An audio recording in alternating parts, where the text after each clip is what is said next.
You're listening to an ECGI podcast on corporate power and the politics of change with Matteo Gatti. Delaware courts have written that shareholders are the only corporate constituency whose interests are an and rather than merely an instrument of the corporate form. Taken literally, that statement sounds unsettling, as if the law is instructing boards to treat employees, communities, and the environment as tools, nothing more. My guest today argues that that reading is wrong. What that language is actually doing, she says, is issuing a disclaimer, a signal that corporate governance cannot be trusted to exercise a social control over corporation, and that the regulatory work must happen elsewhere. It is a cry for help. That argument made me think carefully about my own work. My book is about corporations that have stepped into the political arena. Corporate governing, I call it. But the backstory my guest today tells is about a system that invited that development and then discovered too late that it couldn't control what it had summoned.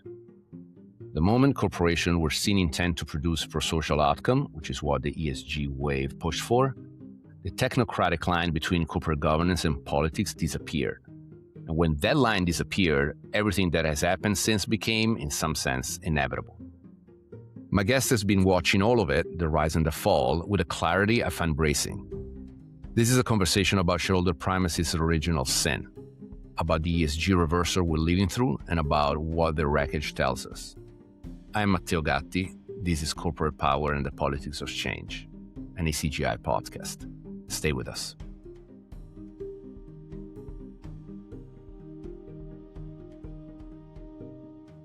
Welcome to Corporate Power and the Politics of Change, an ECGI podcast. I'm Matteo Gatti, professor of law at Rutgers Law School, research member of the European Corporate Governance Institute, and the author of Corporate Power and the Politics of Change, published by Cambridge University Press.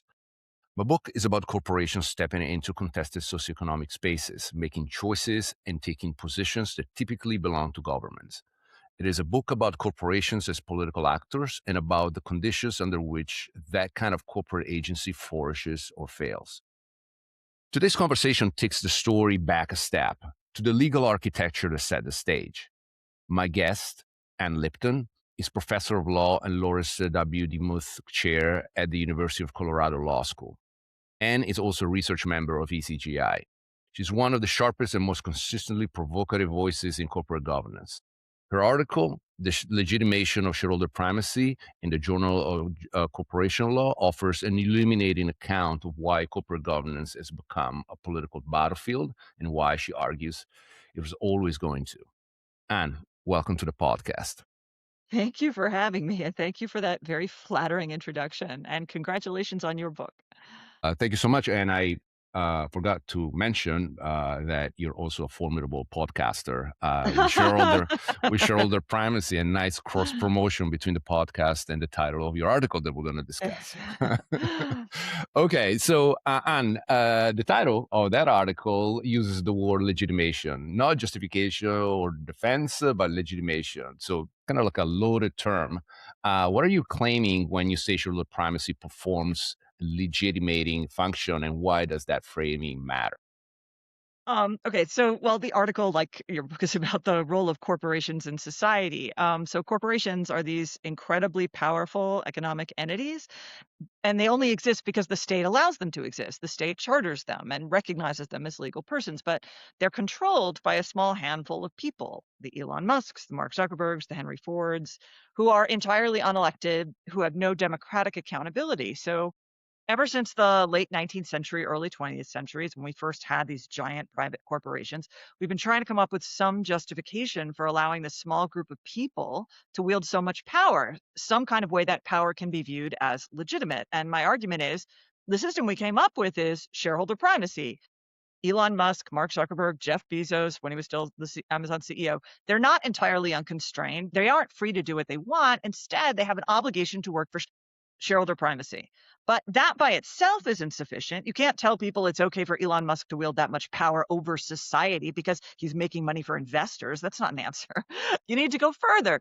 You need to claim that shareholder primacy itself is pro-social, that it will lead to better outcomes for all of society. And so there's this argument that's being made, and it's not just explicitly being made by academics, but also by corporate titans and through the design of the regulatory system. And that argument is shareholder primacy both ultimately produces social goods and it also places meaningful constraints on corporate actors. So there's this performance that's being put on, this display to establish to the public that shareholder primacy is indeed a legitimate system of economic ordering, and that justifies everything else. And so, in that regard, you describe in your paper a strand of Delaware core opinion language where courts declare that shareholders are the only constituency whose interests are an end rather than an instrument of the norm. And you label this as, potentially taking par value, right? This is sort of a quasi-sociopathic norm, again, read in isolation. But you argue that it's better read as something like a cry for help. What do you mean by that? And why does it matter for how we interpret Delaware's whole approach? Yeah, I mean, I love those because I love showing to the students because they're just so awful when they say like, yeah, it's terrible that this corporation poisoned a bunch of people, but we are here for the shareholders. And that's, I mean, it's just awful, awful language. But there's a point to it. So the theory of shareholder primacy, for why it's good for society, the whole theory for why this is the best economic system. It's supposed to be that corporate managers will focus on profits, and then the rest of society will use the external regulatory system to make sure that profits can only be earned pro-socially. So we'll have laws and we'll have penalties, and if you break the law, it's expensive, and that'll cut into your profits, so you'll comply with the law. And we'll have markets. Consumers won't buy harmful products. Employees aren't going to work for firms that exploit them. And again, it'll be difficult to earn profits unless you behave in a pro-social manner. So the idea is that the public there is voting with their dollars and views you as being as pro-social. And if you believe that, if you believe the world works that way, then a system of corporate governance should be designed solely to focus managers' attention on profit seeking and will rely on the rest of society to make sure that profits can only be achieved pro-socially. So when Delaware says our law only cares about shareholder wealth, the implicit point is we need you, the rest of society, not Delaware, to decide how that wealth can be earned, to impose some kind of penalty if the wealth is earned in pro-social ways so that managers will say, well, it's just too expensive to break the law, so I won't do it. And so one of the arguments I make when Delaware does that, when it makes that its focus, Delaware can claim to be apolitical. Managers should focus on profits. The political system, the non-Delaware system, decides how profits can be earned. That's not Delaware's role. And that benefits Delaware because Delaware, I mean, now we have like a race for corporate charters, but Delaware controls so much of the corporate ecosystem. There's another place that needs to be legitimated, and that's Delaware itself. Like, why does this teeny little state where most people can't vote have this much power over the corporate ecosystem? And the justification for that is Delaware's not doing anything political. It's relying on the political system to decide how corporate profits can be earned, and all it's doing is saying you have to earn profits, and that's not a political role. We're technocrats. We don't make big ticket items, policy decisions, and the others do. And we can come back to this because it's getting very interesting now. Some of our colleagues talked about, the symbiotic nature of Delaware law vis-a-vis federal. And now, we're at a time where the SEC is deregulating so much that Delaware doctrines themselves are sort of starting to become naked because they don't have the help of federal law. But maybe we have some time to go on that later on. So I want to push on something here because I think that we somewhat differ on how we look the overall debate on corporate purpose. And so let's try to put the disagreement on the table. So this is the business judgment rule, and you talked about it a lot in your article. That we all know that it's so differential that a board that's generally committed to stakeholder interest has enormous room to act on those commitments without really the threat of legal exposure. I guess that shareholders already have a better foundational lever, which is the right to elect and to remove directors, right? So if you don't like who or how they're running the company, you replace them. It's rare, right? But it keeps directors working for shareholders much more than the threat of litigation. And on top of that, we have compensation, right? That is tied to shareholder value. So I always wonder how much the formal doctrinal debate about fiduciary duties actually changes behavior in boardrooms for these type of pro-social decisions. My question is the sociopath norm doing real work, or is it mostly rhetorical? And how does the answer change the overall normative argument here? I think there are a lot of interlocking parts that enforce directors working for shareholders or working to increase wealth. I mean, for one, as you say, there's shareholder voting. The shareholders want wealth. Most shareholders are institutions, which means they're legally required to seek wealth. So we can talk about, well, human people are the ones who are shareholders, but they're not, and they may have other values, but they actually aren't the shareholders. The shareholders are institutions that have to seek wealth. And that exerts sort of influence over the board. And as you say, the business judgment rule allows directors to take a lot of wealth reducing actions if they want to. But then again, as you say, compensation is doing the work. Officers are paid based on corporate performance. That's the kind of thing that really enforces the shareholder primacy norm. But it's more than that. Also, I mean, if your stock price soars, you get non-financial benefits. You get invited to the good parties. You get interviewed on CNBC. There's that ecosystem that I think influences director behavior and officer behavior. And then also, I think in terms outside of the formal legal obligations, boards are just socialized to believe that maximizing wealth is their job. That's really part of the mindset.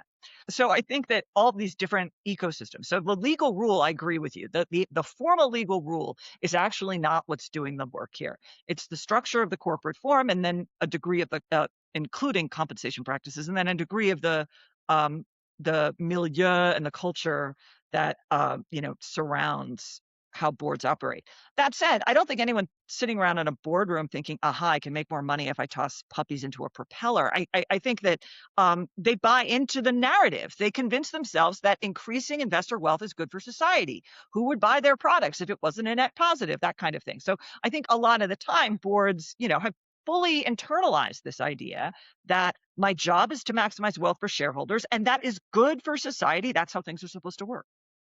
All right, so let's recontextualize everything on a selfish reason, which is my book. So I wrote this book about corporations being active as political actors, and we can sort of get to a spoiler here, which is it's not as it used to be anymore. Something happened in the meantime, so we're witnessing a big reversal in this process. But and we're going to talk about that at length. But I want to sort of understand where you stood when the sort of political wave, the pro-social wave was cresting, right? So the book documents a period in which corporations had this expansive role in these contested socioeconomic spaces. They issued statement and took actions on gun violence, climate, LGBTQ, racial justice, and my argument there, or one of my arguments there, is that there was a structural phenomenon going on, which is in the US, it's so hard to legislate. It's so hard to pass reform, even through the agencies, especially because of the very nature of agencies. And we're going to see this now because agencies are under attack or used instrumentally for political benefits. So the question I want to explore is what your analysis of the overall corporate governance architecture tells us about this phenomenon of corporate governing, as I call it, so pro-social political corporations, and whether the legitimation frame you developed sort of helps us explain why corporate governing emerged when it did, and why, again, spoiler alert, it proved so fragile. Yeah, I think we did build corporations very successfully, and the regulatory system surrounding them very successfully, to encourage shareholder primacy, to encourage wealth maximization. And the theory, of course, behind that is if you do that, you'll achieve pro-social outcomes. Boards now, with all of this infrastructure in place that encourages them to focus on profits, they have every interest in proving to everyone that they're right, that wealth maximization leads to pro-social outcomes. So they want to proclaim things like serving our customers serves our shareholders. Embracing diversity means increasing profits. They want to make that statement because that helps reinforce like what has already been built. Like that's the justification for seeking wealth only, because they claim you can only achieve wealth by behaving pro-socially. So they will make statements that demonstrate that. But it also means that as soon as they sense a shift in regulatory orientation or public orientation, they shift as well. They suddenly want to shift from diversity when it looks like regulators no longer favor it. They want to prove to the public that if they earn profits, they're engaging in pro-social behavior. But what is pro-social is contested. So when there's a shift in the regulatory winds, they'll display a different version of pro-sociality. Yeah, and in one of your articles, I don't recall if it was in the legitimation paper itself, you mentioned that it's not just the executives who try to convince the world that what they're doing is also pro-social, but you also mentioned that some of the studies that have been out there to try to reconcile shareholder value and some values like DEI or some other ESG, try to do some acrobatics. And you might as well like be clear about it and say, hey, we want women on boards because we want women on boards, period. That's the goal. Yeah, I mean, that's the thing. I think that once the system kind of became sort of self-perpetuating, once it became clear that everything is built around shareholder wealth, and that's not political. Like there's a degree of which both parties, everybody will agree, shareholders should only focus on wealth. Then there is a motive, if you want to change corporate behavior, there's a motive to kind of claim, well, I want corporations to do this pro-social thing, so I will claim that it is wealth maximizing. And you see that once again, like whatever it is your thing is. So like if you think diversity is important, you will claim that diversity is wealth maximizing. But we also, that sounds on the liberal side. It is the liberal side. But on the conservative side, you'll see it the other way, that, that if you depart too far from gender norms, then you will be rejected by the public, and that's going to cost you profits. So once everybody buys into this idea that corporations should be wealth maximizing and that will produce good outcomes, then you kind of have every incentive to make the causality go the other way and find your good outcome and claim that that's wealth maximizing. Yeah, your prior sort of like boxes you, and then you have only one way, and then yes. Right. So to the extent that you've got activists who want to build a world where X is the outcome, they want to claim that has to be the wealth maximizing outcome. And if you're a regulator, you're going to do everything in your power to make sure that's the wealth maximizing outcome. Right. So one of the backbones of ESG and what I call corporate governing moment was we called the stewardship theory, which is the idea that large institutional shareholders, they have diversified portfolio and they have long time horizons. They would naturally demand pro-social behavior from their portfolio companies. This is the Larry Fink story that got amplified by several voices in journalists, analysts, our colleagues in several disciplines, right? Again, because the idea is that financial interests were coextensive with societies. Powerful idea. It would be good if it were true, but just wonder what you make of it, and does the reversal that we're now living through now tells us whether it was right or wrong. Yeah. So one problem is that ESG kind of operates on the assumption that shareholder primacy works in the sense that pro-social behavior will be profitable behavior. But what if that's unfortunately not true? What if we have not, in fact, perfectly arranged our markets and our regulatory system so that profits can only be achieved by pro-social behavior? Then wealth maximizing investors are not going to commit to seeking out pro-sociality because it's actually not more profitable. But there's actually another dimension to it, which is institutional investors that we expected to kind of enforce these norms, they are regulated. They are not in some politics-free space. And the regulators understand all of that. They understand that we've equated profits with pro-sociality.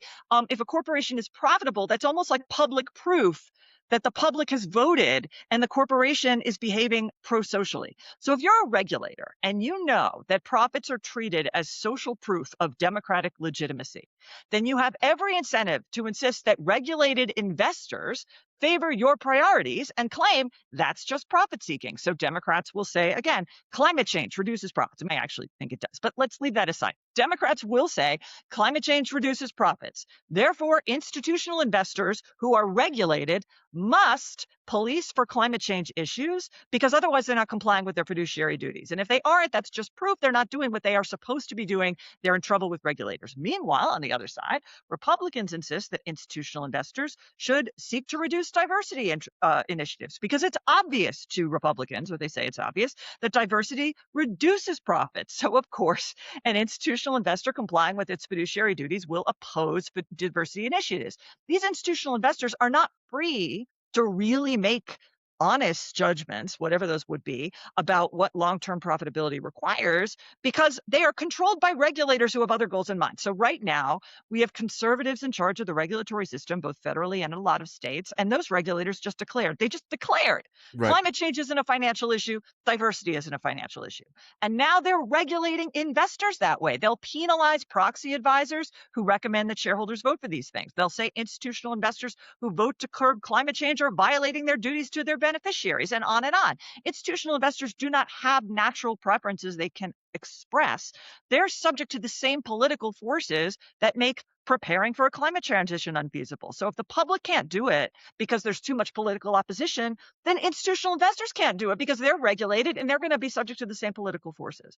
Yeah, and it sort of compounds because of the regulation itself, right? Because they have an interlocking fiduciary duty that is over and top. And one of the problems there is also, I mean, if we're trying to think about these, political values that we want to achieve, is that the distraction in some cases, right? So, we think that women on board is a good thing. We think diversity in general is a good thing. We think being pro-climate is a good thing. However, the moment that corporations are involved, and these again compounds when you have institutional investors there, for reasons we just said, is it's a distraction because we don't talk about the issue. We end up talking about why is Disney doing this? Why is Meta doing this? And we're going to have a conversation about corporate governance, which is cool, I guess, for us. But, for the I'd much political rather have a conversation about why women should be on boards than about, well, this study shows that it's more, or versus. No, how about let's just talk about why women should be on boards. Right, exactly. So let me take this and to go an extra step. So you mentioned it that, and it's one of the themes in my book that, there's this opportunistic, contingent nature of corporate political engagement, that the positions can be taken when the political winds make it costless or maybe even beneficial. But then there's a retreat when that changes. Disney has done that like at least potentially 3 times, depending what happens with Jimmy Kimmel again after Melania Trump went out, right? Because, first time around was with their, former CEO, Bob Chapek. There was a confrontation with Ron DeSantis over the Don't Say Gay bill legislation. And, they didn't really want to pick that fight, but they were pushed to pick that fight because their stakeholders wanted it, and employees and consumers, and so they said, okay, fine, this is not us. We want to oppose it. Of course, the problem there was they've been financing the person who proposed the bill in the Florida legislature in the first place. So then there's a whole drama that ensued, and then they had yet another drama when the first Jimmy Kimmel issue was on. They pulled it from air, and then there was catastrophic reaction from consumers, people from all around the world, not just the US, unsubscribing. And so they said, well, we didn't really mean it. It was just like a cool off period, but now it's back in. And so there's always this thing that goes back and forth. Meta is even crazier, I think, because, they were really one of these companies that, took a big pride of being pro-pride, right? In June, they would, you see old pictures of Facebook double-decker rainbow buses. And then, a few days before the second inauguration of Trump, remember Mark Zuckerberg with that T-shirt and the gold chain and saying that, what, DI is being dismantled 360 degrees here. And in fact, if there's anything we need more is aggressive masculinity or something like that. So this brings you to the point that this is not really durable, right? There's no stability in whatever commitments. So if we care about society and we think that there are certain things that need to be changed, and there are several, right? Think about guns, for instance, right? And in fact, we have the government that cannot really help us there on guns, let's say, because of the Second Amendment.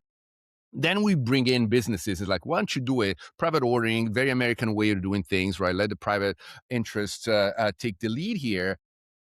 But it's not going to last. This is like very fragile, right? One of the beauties of the law is that it's sticky at the very least. Yeah. For a little bit, it's sticky, right? It takes big effort to try to repeal it. Look at what Obamacare. How many attempts have occurred to try to repeal it? So what does it tell us of like corporations trying to do something about these sort of stability and long term plans for this private interest solution, private sector solution?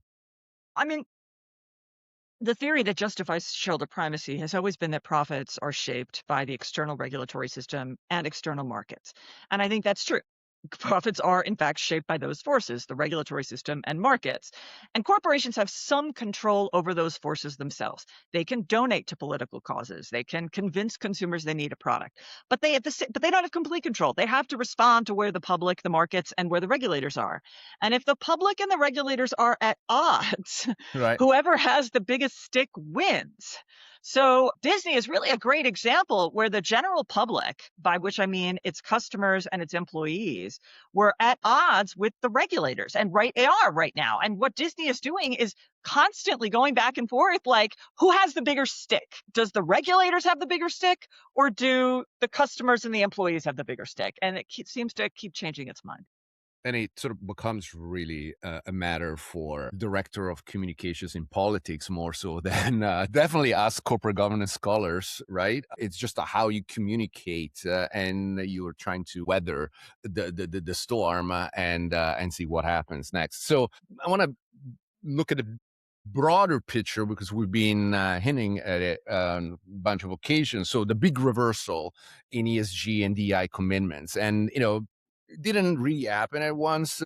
It's a bunch of sort of like a rolling series of moves across multiple institutional forces. We have state attorneys general, we have federal regulators, as you said, the DOJ, the DOL, courts, asset managers, corporations themselves, all sort of changing, right? And you've been documenting this real time in your articles and blog posts on your podcast. So because I always rely on what you say, I would like you to walk us through what do you think are the major moves? What was the sequence, the actors, the institutional fronts? Where do you think the story actually begins there? Okay, well, first, a lot of the attacks right now on diversity, I'll just frame, are not even coming from the corporate governance space. They're coming from like EEOC and anti-discrimination law, and which is being used to not engage in anti-discrimination. But I'm going to leave that aside because that's not my space. So leaving only in the corporate governance space, and if we narrow the field to corporate governance, my view is it's not really just about attacks on ESG so much as it's attacks on shareholder power. And to some extent, that is because some shareholders have pursued ESG, which clashes with conservative political goals, especially when we're talking about climate and fossil fuels. But in other ways, I think ESG has become a sort of excuse for regulators to minimize shareholder power across the board. So part of this is about getting rid of ESG, which clashes with the political priorities of some regulators. But part of it is ESG is the excuse to say shareholders shouldn't have power. So regulators look at ESG and claim that this is proof that some investors and some proxy advisors are not, in fact, pursuing wealth maximization. And then that becomes the basis for minimizing shareholder voice and protecting boards from shareholder discipline, which is something boards want, obviously, and something that their political allies are willing to give them. So at first, there was a lot of action in the ERISA space. I mean, this goes back many, many years where each new presidential administration gives pension fund trustees more or less power to consider ESG factors when investing, always in the name of wealth maximization. And that matters not just for the private pension plans that are regulated by ERISA, it also matters a lot because state funds, they're not regulated by ERISA, but a lot of them use ERISA's legal standards. And then even for defined contribution plans, where there isn't a pension fund, you just get a choice of funds, conservatives have long argued that ESG funds shouldn't even be on the menu, which means that mutual fund companies don't have a whole lot of incentive to create ESG funds because they're not going to be in retirement plans. And I think it was the Biden administration that finally took the very first steps to allow them to at least be on the plan menu. Trump won, the first Trump administration really gave the game away. The administration proposed an ERISA regulation that didn't pass. They amended it. But what it would have done was impose all these huge regulatory burdens on any plan, any pension plan that voted against management. But those burdens would be lifted if the plan voted with management, all in the name of maximizing wealth. So that's why I say, to some extent, this is about rooting ESG specifically, that really targeted at ESG, but it's also about using objections to ESG as an excuse to insulate boards from any challenge. And that particular regulation really encapsulated that. Trump won, the first Trump administration. They also tried to kneecap proxy advisors. The claim was, that it still is, that proxy advisors recommend in favor of ESG proposals, so they aren't seeking wealth maximization. And with that as the excuse, the first Trump administration imposed new regulations on proxy advisors to require them to disclose all their reports to company management, give management space to respond to their reports. And that was all actually struck down by the DC Circuit as beyond the SEC's powers. So now, in the second Trump administration, they're taking another run at proxy advisors by claiming that if they advise a pension plan, or even if they advise the funds including in a 401k, they're ERISA fiduciaries. And as ERISA fiduciaries, they would have to seek wealth maximization. So the goal here is to impose new regulations on them that I think is intended to kind of hobble them with ESG as an excuse, because under the ERISA rubric, they can once again put all kinds of disclosure regulations and all kinds of, basically make it very difficult for them to operate. So they're using wealth maximization as the excuse to impede proxy advisors across the board. Meanwhile, a number of conservative states have adopted new regulations of proxy advisors. And once again, the claim is that this is being done to stamp out woke proxy advisors in ESG investing. But the new regulations would penalize proxy advisors, again, just for recommending against management. So ESG is the camel's nose to minimize shareholders' voice. A couple of states are investigating proxy advisors or even suing them for antitrust violations, claiming they're enforcing woke values.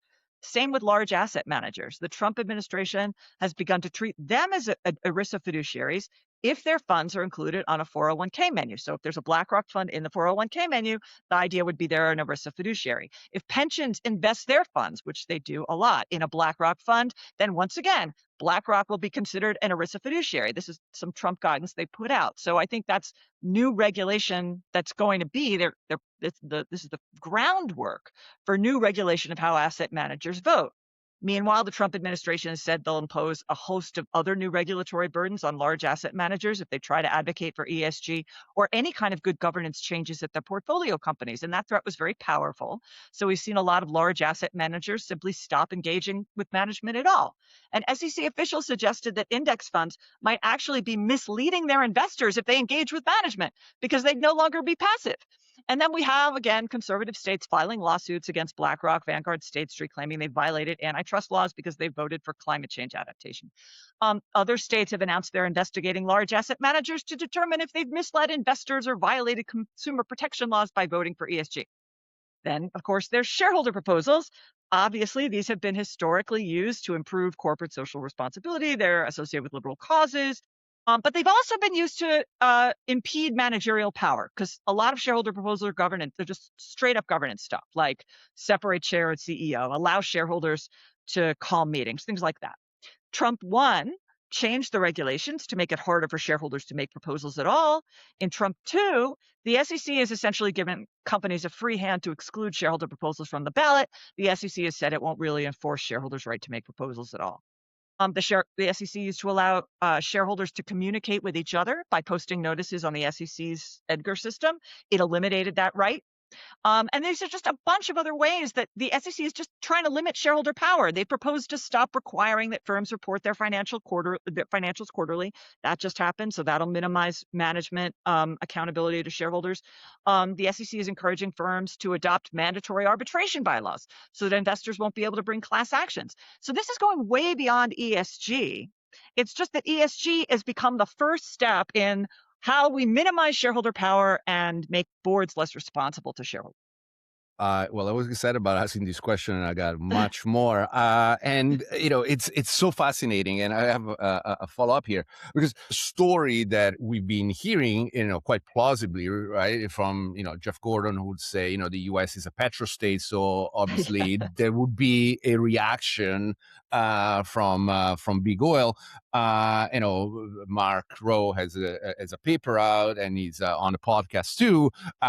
Say, well, listen, if these pro-social efforts failed the legislative state, I don't want to trivialize it, but he's saying, how could you think that the same forces wouldn't be active again to block progress on the E part? I completely agree that the institutional investors are regulated and they're going to be subject to the exact same political forces. But you add a great spin to all this story, which is, in fact, this is what the Trump and Republicans are using. Yeah, of course, they're doing the bidding of big oil, and they've been saying, climate change is a hoax or it's anti-business, et cetera, et cetera. But there's another dynamic here, which you have just highlighted, which is there is an underlying demand from corporate America to actually say, you know what, we had enough of these shareholder voices, right? And you should do whatever it takes to stop them. And so you see so many different things, and you enumerated a bunch. We're going to get into Delaware in a second because that's happening, of course, in Delaware as well. It has happened, and it is happening in Delaware as well. But it's so interesting that you see that it was this sort of market, bottom up market-based dynamic of shareholders actually counting more and more and being potentially more threatening. And it wasn't just the old school activists from the 2000s and 2010s, but there was something bigger that was starting to simmer, if not boil. And then all of a sudden they realized that we have a window, right? With Trump to say, Trump would understand what people in the boardrooms and C-suite think about these noisy, gadfly shareholders or our large institutional investors. And so let's just paint them as, some crazy radical progressives, right? And then we're gonna block it all. And so therefore, like a shareholder voice is taken care of. That's a great way to see. So let's just spend some time on Delaware. Your article is mainly on Delaware, and you use the Tornetta v. Musk litigation as a sort of like a master case, for those of our listeners who were on Mars in the last Mars, pun intended, over the last couple of years. There was the dispute over Elon's $56 billion Tesla compensation package. You frame it as a story of a company with very bad governance by any conventional measure, and Chancellor McCormick struck down the package. Meantime, Tesla incorporated in Texas. Musk put the package to a second shareholder vote. This time around, got the support of BlackRock and Vanguard.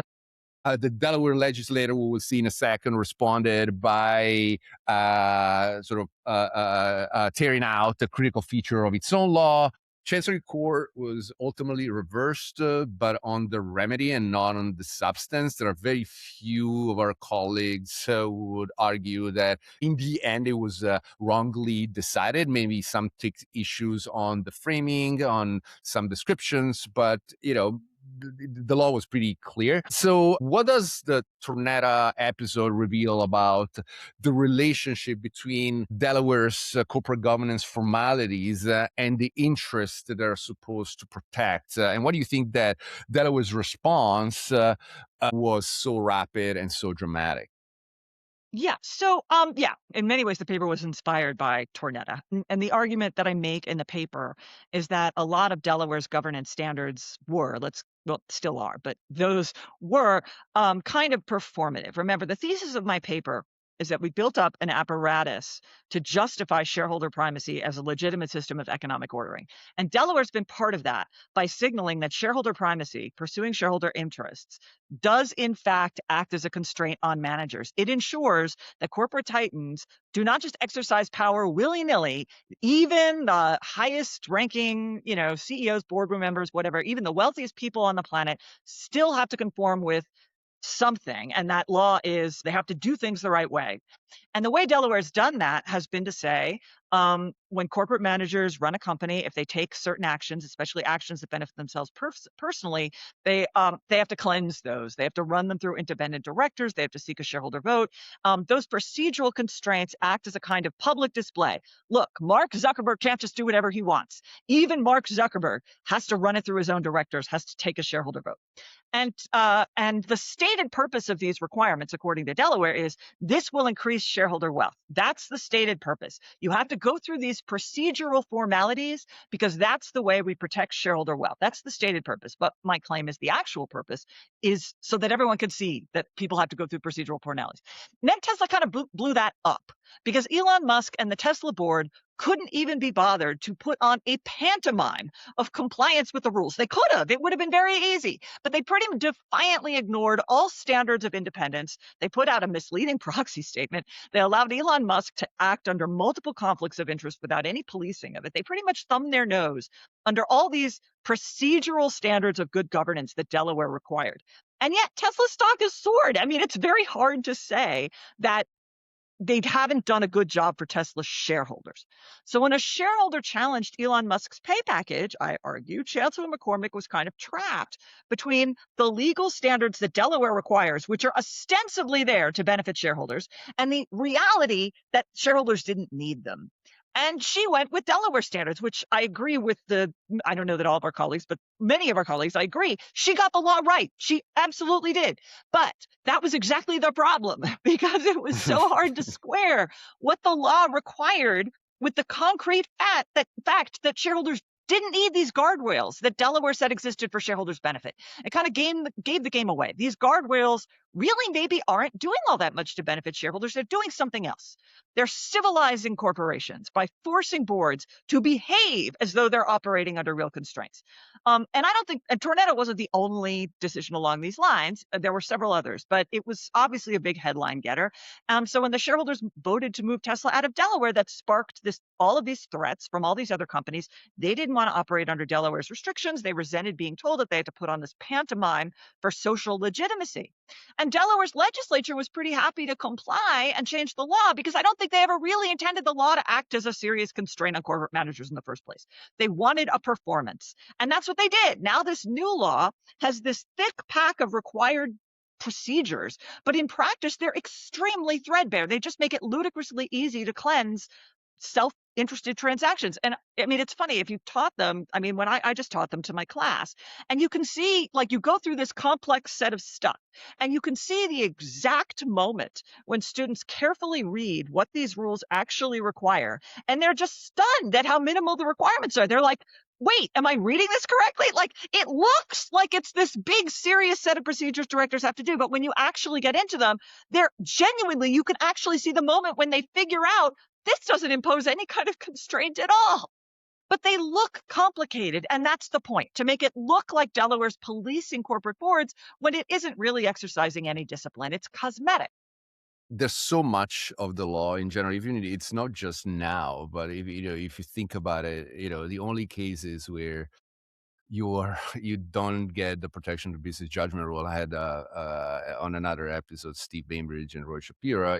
It's when you make the Henry Ford mistake of confessing that you don't care about shareholder. And and another thing that I always tell my students when we do Pierce the Veil doctrines, right? One of the things is, well, you gotta have your corporate house in order. You want to have good books and records. Otherwise, and I always tell them that you're punishing only the loose cannon fraudsters. But if you have an evil fraudster who is organized, then you don't catch them. But again, maybe now, we'll figure out that it's not going to be necessary at all. So want to close on a couple of things. First is sort of long term. We've been we chronicled this big reversal coming from conservative forces. And I wonder, because there's path dependence, right? So if we're still going to be a democracy, and if we're going to have a change, and it's an important assumption to be made, but we may have a different political approach to all these things, and so things can change again. Do you think there are some items that actually are going to stick? And I probably anticipate your answer, but it's something that is being done now. Take away all the rhetoric against pro against climate or pro against DEI and all that. But there's something that corporate governance wise is going to stick, that this very moment has sort of crystallized and made it sticky. Yeah, actually, what I think what's happening right now is that mutual fund companies and proxy advisors are warping their entire business models around essentially taking them out of the business of making decisions. Proxy advisors are now moving much more heavily into a space of, well, we'll just do the research and you, our clients, will decide what you want to vote for, but we're not going to make voting recommendations anymore. And the mutual fund companies are, after resisting it for quite a while, are now moving into a pass-through voting kind of a space. And so now I think that's actually bad, in the sense that I think that fractures the vote in a way that minimizes shareholder power sort of architecturally. But that's also, I think, something that's going to stick, because once they start, creating all that technology to operate that way, there's not going to be a whole lot of incentives to reverse it. Yeah, and the infrastructure is there, and that's it. Yeah. So we covered a lot, right? We started with the design logic of shareholder primacy. We went through institutional investors and the unraveling. Mentioned Delaware's recent upheaval. So another forward-looking question. So you argue that shareholder primacy rose to dominance not because it was right, but because it was an available legitimating move, the one that could make contested choices about corporate power look neutral and apolitical. That move has now failed. And then the ESG wave tried to update it and failed even faster. And Delaware's retrenchment looks less like a principled response than a capitulation to these forces, because they're afraid they're going to be losing business.